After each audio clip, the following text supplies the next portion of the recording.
എന്താ ഏട്ടാ, വേദനിക്കുന്നുണ്ടോ? എനിക്ക് വേദനിക്കുന്നത് തലയല്ല ജയന്തി, ഹൃദയമാണ്.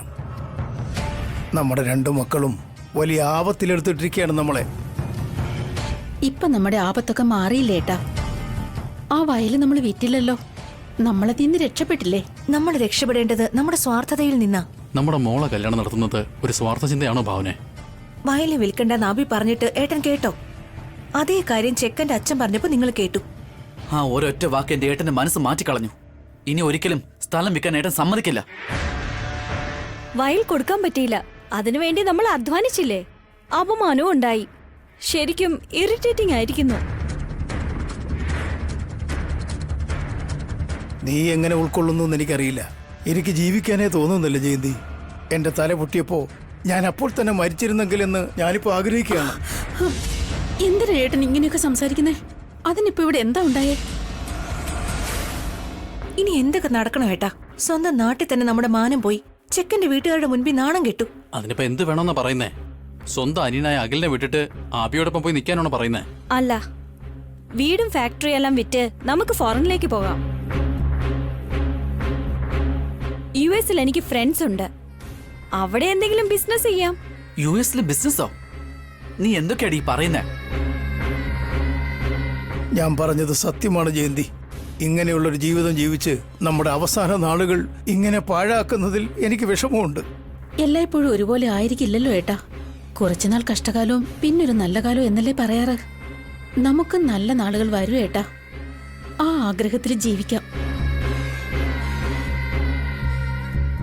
ആ ഒരു ആഗ്രഹത്തോടെ ഞാൻ പറയുന്നേ, അബിയുടെ കൂടെ നിൽക്കുന്നതാ നമുക്ക് നല്ലതെന്ന്. ഈ വിവാഹ ബന്ധം പോലും അബി നമുക്ക് തന്ന ഭിക്ഷയാണ്. അതുകൊണ്ട് ഇടയ്ക്കിടയ്ക്ക് ആബിയുടെ മുമ്പിൽ ചെന്ന് ഭിക്ഷ എടുക്കാനാണോ പറയുന്നേ? എന്നെ കൊണ്ട് കഴിയില്ല. എന്നെ കൊണ്ടും പറ്റില്ല അഖിൽ. നമുക്ക് വേറെ ഓപ്ഷൻ ഇല്ല. അച്ഛൻ അറിയാതെ എങ്ങനെയെങ്കിലും ഈ വീട് വിൽക്കാൻ നോക്കാം. എന്തെങ്കിലും ഒന്ന് ചെയ്ത് അച്ഛനെ കൊണ്ട് ഒപ്പിട്ട് വാങ്ങാം. അതിനുശേഷം സൈലന്റ് ആയി ആരും അറിയാതെ ഫ്ലൈറ്റ് കയറി നമുക്കങ്ങ് പോകാം. എങ്ങനെയുണ്ട് ഐഡിയ? അതാ എനിക്കും ബെറ്റർ ആയിട്ട് തോന്നുന്നത്. എത്രയെന്ന് വെച്ചാൽ ഇങ്ങനെ കഷ്ടപ്പെടുന്നേ?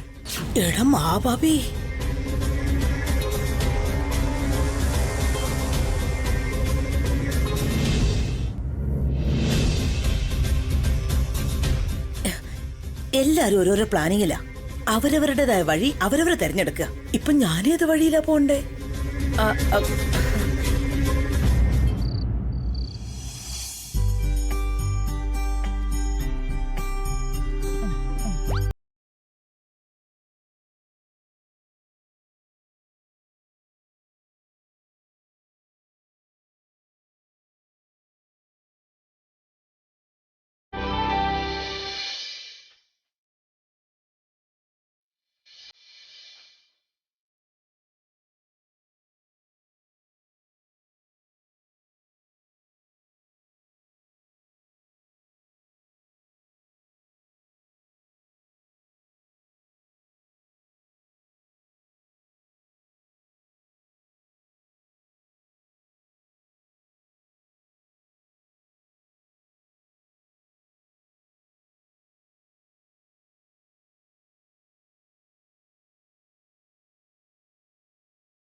എന്ത് കോല ഇത്?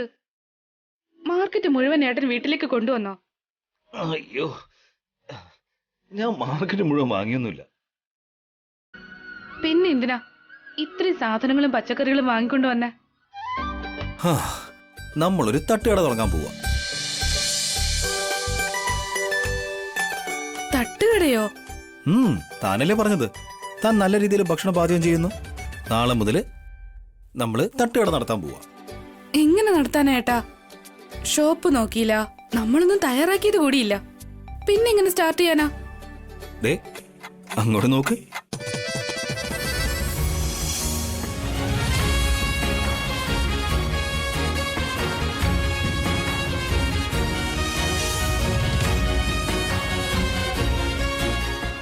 അതാണ് നമ്മുടെ മൊബൈൽ തട്ടുകട. പേര് സംസ്കൃതി തട്ടുകട. ഏത് സ്ഥലത്ത് പോയാലും നമുക്ക് ഭക്ഷണം വിൽക്കാൻ പറ്റും. എങ്ങനെയുണ്ട്? വളരെ നന്നായിട്ടുണ്ട്. ഏട്ടൻ ഇതിന് സമ്മതിച്ചതിന് ഒരുപാട് സന്തോഷമുണ്ട് ഏട്ടാ. സംസ്കൃതി തട്ടുകടയെന്ന് പേരിട്ടത് അതിലും വളരെ നന്നായിട്ടുണ്ട്. നമ്മുടെ ലക്കി നെയിം ആയതുകൊണ്ടാ ഞാൻ ആ പേര് തന്നെ വെച്ചത്. ഗ്രേറ്റ് ഐഡിയ അച്ഛാ. ആ വണ്ടിയില് അച്ഛൻ എന്ത് വിൽക്കാൻ പോവാ? ഭക്ഷണം ഉണ്ടാക്കി വിൽക്കും. ഭക്ഷണമോ? ഇഡലി, ദോശ, വട, പൂരി ഇതൊക്കെയാണോ? അതെ, നമ്മൾ ഇനിയും ഒരുപാട് വെറൈറ്റീസ് ഉണ്ടാക്കും. നമ്മൾ എന്തിനാ ഭക്ഷണം വിൽക്കുന്ന അച്ഛാ?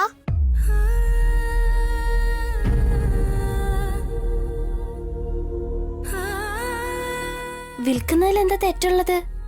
ഛേ, അത്രയും ചീപ്പായ ജോലി നമ്മൾ എന്തിനാ ചെയ്യുന്നേ?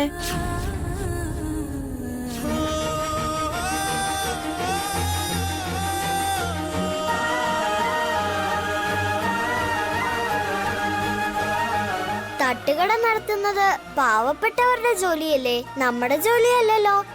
അതെ, നമ്മളാ ജോലി ചെയ്താ എല്ലാവരും നമ്മളെ ചീപ്പായിട്ട് കാണും. അങ്ങനെയൊന്നും ഇല്ല മോളെ. എത്രയോ വലിയ വലിയ ആൾക്കാര് ഇതുപോലുള്ള ചെറിയ ചെറിയ ജോലികൾ ചെയ്താ അവരുടെ യാത്ര ആരംഭിച്ചത്. അതെ മോളെ, മുത്തശ്ശൻ പോലും തുടക്കത്തില് സംസ്കൃതി ഇവന്റ്സ് വളരെ ചെറിയ രീതിയിലാണ് സ്റ്റാർട്ട് ചെയ്തത്. അതിനുശേഷമാണ് അത് വലിയൊരു ബിസിനസ് ആയത്. 1000 അടി ദൂരം ഉണ്ടെങ്കിലും ആദ്യത്തെ ചുവട് വെച്ചാലേ യാത്ര തുടങ്ങുള്ളൂ എന്ന് മുൻപ് നമ്മൾ സ്കൂളിൽ പഠിച്ചിട്ടുള്ളതല്ലേ. ഇതും അങ്ങനെ തന്നെ. അങ്ങനെയൊന്നുമില്ല. നമ്മൾ തട്ടുകട നടത്തിയ നമ്മുടെ ഫ്രണ്ട്സ് എല്ലാവരും നമ്മളെ കളിയാക്കും. അതെ അച്ഛാ, സ്കൂളിൽ നമ്മളെ കളിയാക്കും. പിന്നെ സ്കൂളിൽ പോകാൻ പറ്റില്ല. അങ്ങനൊന്നും സംഭവിക്കില്ല മോളെ. അതിനങ്ങൾക്ക് അറിയണ്ട. തട്ടുകട നടത്തുന്നത് നമുക്ക് ഇഷ്ടമല്ല.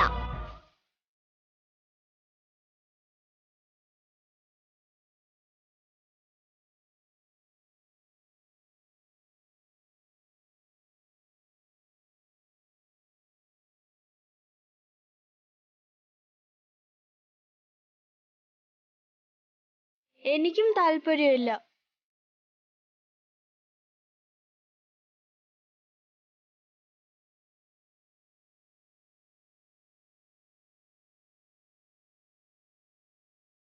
ഇതൊക്കെ കേട്ടിട്ട് അച്ഛൻ വിഷമിക്കണ്ട. അനിയത്തിമാർക്ക് ഇതൊന്നും അറിയാത്തത് കൊണ്ടാ. അവർക്ക് ഞാൻ പറഞ്ഞ് മനസ്സിലാക്കി കൊടുക്കാം.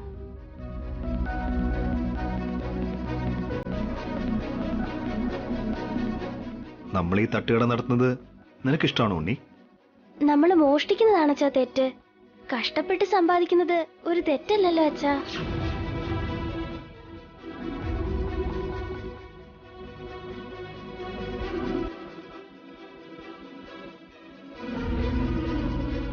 സ്കൂളിൽ ഞങ്ങളുടെ ടീച്ചർ മോട്ടിവേഷൻ ക്ലാസ്സിൽ ഞങ്ങൾക്കിത് പറഞ്ഞു തന്നിട്ടുണ്ട്. എത്രയോ വലിയ വലിയ ആളുകള് അവരുടെ ജീവിതത്തിൽ ചെറിയ ചെറിയ കാര്യങ്ങൾ ചെയ്താണ് വലിയ ആളുകളായി മാറിയതെന്ന്. ഓൾ ദി ബെസ്റ്റ് അച്ഛാ. Thank you Unni. Thanks a lot. Wish you good luck അമ്മേ.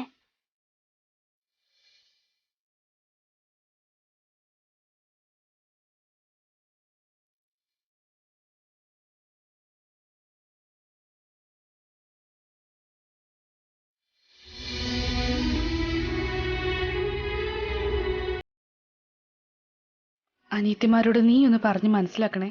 അവർക്ക് വിഷമം തോന്നാൻ പാടില്ല. ഓക്കെ അമ്മേ.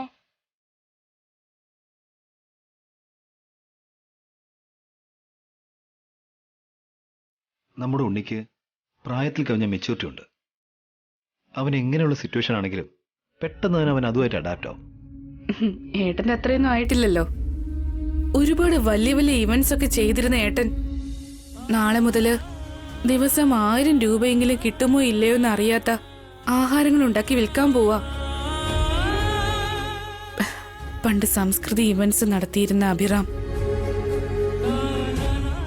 ഇപ്പൊ സംസ്കൃതി തട്ടുകട നടത്താൻ പോകുന്ന അഭിറാം.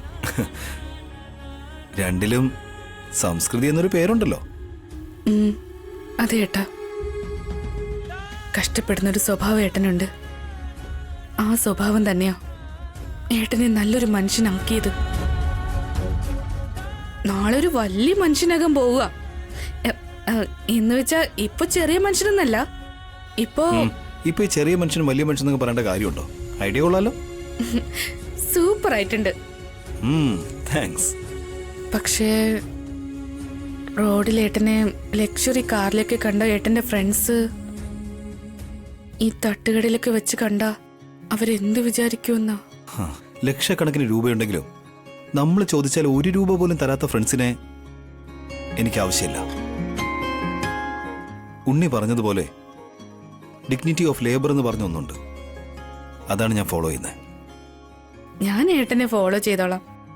ഹലോ, എക്സ്ക്യൂസ് മീ, ഒരു ചെറിയ കറക്ഷൻ ഉണ്ട്. താനൊരു പെണ്ണായതുകൊണ്ട് താൻ തന്നെ പാചകം ചെയ്യണമെന്നൊന്നുമില്ല. ഭക്ഷണം എനിക്കും ഉണ്ടാക്കാറിയാം. ശരി, ചില ഭക്ഷണ ഐറ്റം ഏട്ടൻ ഉണ്ടാക്കും, ചിലത് ഞാനും ഉണ്ടാക്കാം. അതുപോലെ ഓക്കേ.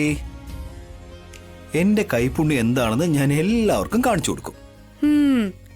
വല്ലപ്പോഴും ഒരിക്കൽ ഇങ്ങനെ ദോശ ചുടുന്ന പോലെയൊന്നും അല്ല ഇത്. തട്ടുകടയെന്ന് പറഞ്ഞ വൈഫിന് വേണ്ടി ഉണ്ടാക്കിയ 1-2 ഐറ്റംസ് അല്ല. നാളെ മുതൽ ഞാൻ ആരാണെന്ന് താൻ നേരിട്ട് കണ്ടോ.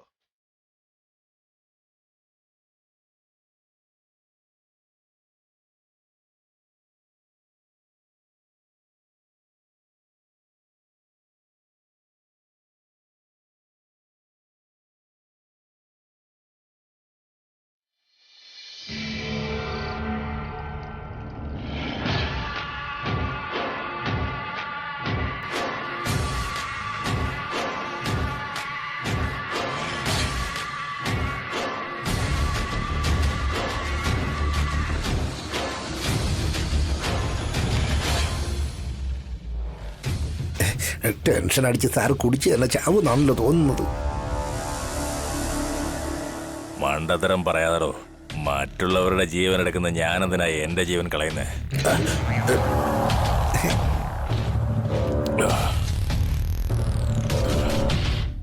ഞാൻ മനസ്സിലാലോചിച്ചത് സാറെങ്ങനെ കേട്ടു സാർ?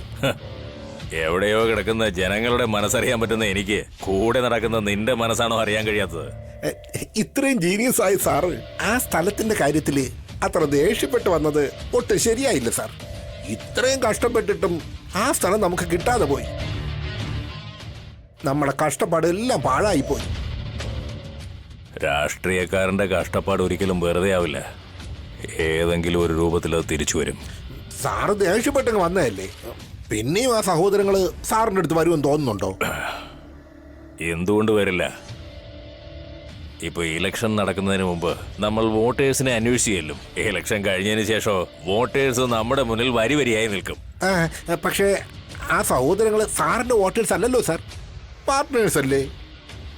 സാറല്ലേ കുറച്ചൊക്കെ ഒന്ന് ശ്രദ്ധിക്കേണ്ടത്. ഇപ്പൊ അതല്ലേ ചെയ്തുകൊണ്ടിരിക്കുന്നത്.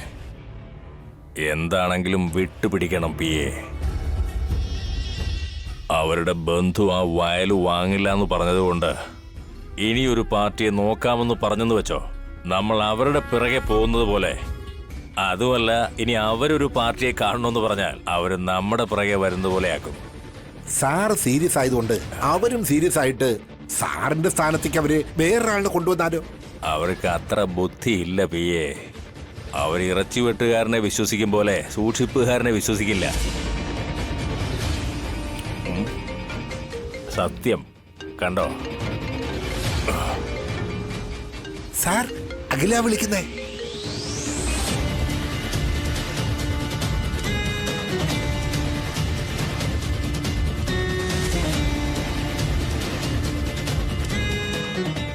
ഞാൻ പറഞ്ഞില്ലേ അവിടുന്ന് വിളി വരുമെന്ന്.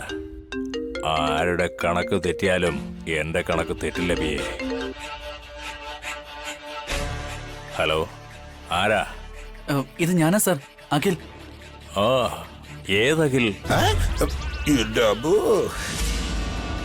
അതെ അങ്കിൾ, അംബിക ദേവിയുടെ മരുമകൻ അഖിൽ. ഞാൻ അംബിക ദേവിയുടെ മകൾ കാർത്തിക. ഓഹോ, നിങ്ങളോ? എന്തിനാണ് ഫോൺ ചെയ്തത്? അത് പിന്നെ എന്നെ സ്ഥലം വെക്കുന്ന കാര്യത്തെക്കുറിച്ച്. ഇനി ഒരു പ്രാവശ്യം ആ വയലിനെ പറ്റി പറയരുത്. വേലിയിലിരുന്നതിനെ എടുത്ത് തോളത്ത് ചുവന്നതുപോലായി. ഞാൻ തുമ്മിയാൽ കൊടുങ്കാറ്റുണ്ടാവും. അങ്ങനെയുള്ള എനിക്ക് എന്ത് തലവേദനയാ നിങ്ങൾ ഉണ്ടാക്കിയത്? Sorry uncle, we are very very sorry, extremely sorry. നിങ്ങൾ കൂട്ടിക്കൊണ്ടുവന്ന ആള് ഞങ്ങളുടെ അടുത്ത ബന്ധുവാണെന്ന് ഞങ്ങൾ അറിഞ്ഞതേയില്ല, ഞങ്ങൾ പ്രതീക്ഷിച്ചതേ അല്ല. ഞാനും പ്രതീക്ഷിച്ചിരുന്നില്ല. എന്താ സാർ പറഞ്ഞത്? ഒന്നുമില്ല. എന്തിനാ ഇപ്പൊ എനിക്ക് ഫോൺ ചെയ്തത്? അതെ അങ്കിൾ, ആ വയലിനെ പറ്റി പറയാനാ. നിങ്ങൾ വേറൊരു പാർട്ടിയെ കൊണ്ടുവരാമോ?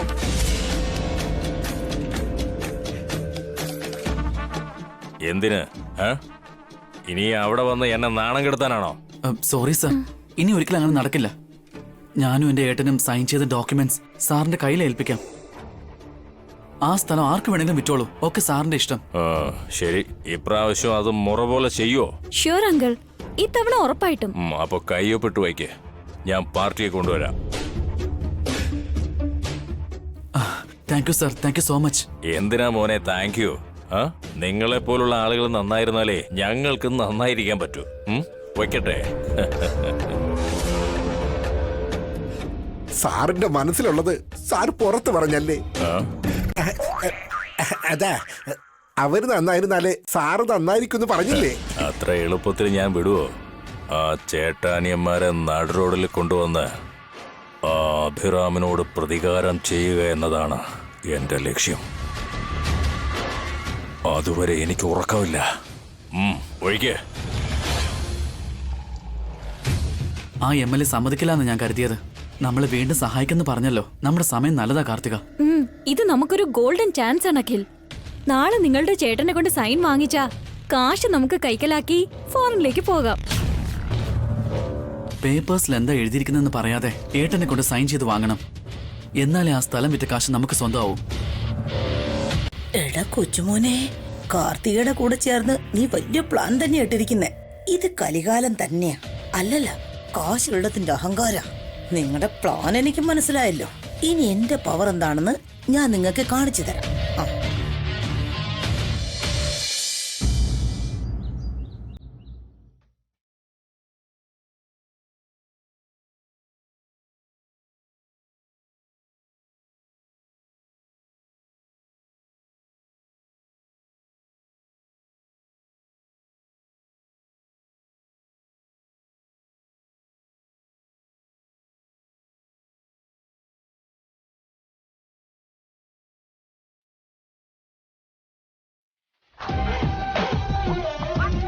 ഇതെന്താ, ബോണ്ടയാണോ അതോ ഇരുമ്പുണ്ടയാണോ? ഈ ഇഡ്ഡലി എന്താണോ ഇങ്ങനെ ഇരിക്കുന്നേ? കഴിക്കുമ്പോ പല്ല് പൊട്ടുന്നോടെയുണ്ട്. ഇതെന്ത് ചട്നിയാണോ ഉണ്ടാക്കി വെച്ചിരിക്കുന്നേ? ഉപ്പ് പോലും ഇതിലില്ല. മസാല ദോശ ചോദിച്ചപ്പോ താനെന്താടാ കരിഞ്ഞ ദോശ തരുന്നത്? വേണമെങ്കിൽ കഴിക്കേ, ഇല്ലെങ്കിൽ വേണ്ട. ഞാൻ കുറഞ്ഞ വിലക്കല്ലേ തന്നത്, അപ്പൊ ടേസ്റ്റ് വെച്ചിട്ട് കുറവായിരിക്കും. റേറ്റ് കുറവായോണ്ടല്ലേ തന്റെ വണ്ടി വന്ന് കഴിക്കുന്നേ. റേറ്റിന്റെ കാര്യം മാത്രമല്ല, ഇനി 1 കിലോമീറ്ററിനുള്ളിൽ ഇതുപോലെ വേറെ കട വല്ലതും ഉണ്ടോ? അതുകൊണ്ടാണോ തന്റെ തട്ടുകടയിൽ വന്ന് കഴിക്കുന്നേ? ചമ്മന്തി ഒരല്പം പോലും ടേസ്റ്റ് ഇല്ലാതെ ഉണ്ടാക്കി എങ്ങനെയാ? പിന്നെ നിങ്ങൾക്ക് വേണ്ടി ഏതെങ്കിലും 5 സ്റ്റാർ ഹോട്ടലുകാരൻ വണ്ടി എടുത്ത് ഇങ്ങോട്ട് വരുമോ? 5 സ്റ്റാർ ഹോട്ടലാണെന്നും ഞങ്ങൾക്കറിയില്ല. ഒരു തട്ടുകടയും കൊണ്ട് ആരോ വരുന്നുണ്ട്.